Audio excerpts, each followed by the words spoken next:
Hey there, this is Jacob Wood, your New York City real estate broker. Let's talk about how to make an opening offer. A buyer should have this goal in mind when making an open offer to a seller in New York City, showing that they're savvy, educated, serious, and easy to deal with. There are two factors we want to pay attention to when deciding what number to come in with: average negotiability in our submarket and the seller's position.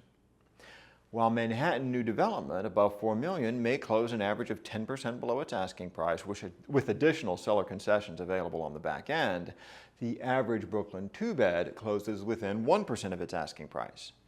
Knowing these specs will keep us from passing up good opportunities. We'll also want to know all we can about the seller's position before making our offer. If the home has been on the market for some time and there are currently no offers, testing the seller's negotiability is likely to be in our interest. However, if the home is new to market and the seller is already negotiating multiple offers, an offer categorically below the asking price would simply serve to disqualify us. If it helps you avoid a bidding war, offering the asking price saves you money. We also want to find points other than money on which to negotiate.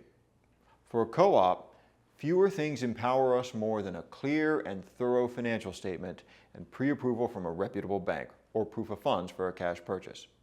From a seller and listing agent's perspective, a lower price from a buyer who will clearly pass the board and from an agent who clearly needs no help with the board package will be more attractive than a higher price from a buyer whose qualifications and the expertise of their agent are suspect.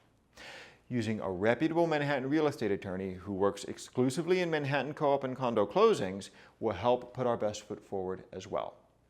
Closing schedule can be another point of negotiability. If we can afford to give the seller time to find their next home or close quickly if the seller prefers, that can give us an advantage over a buyer with an inflexible timeline. Bottom line, we want to show that we're educated, savvy, and easy to deal with. If the listing agent can tell we're a sure thing and won't cause much trouble from accepted offer to closing, they will push their seller to take our offer, even if it's slightly below what they prefer. That's how you negotiate a better price on your home purchase. Now, if you'd like more tips on how to get a great deal, let's talk more. This is Jacob Wood, your New York City real estate broker.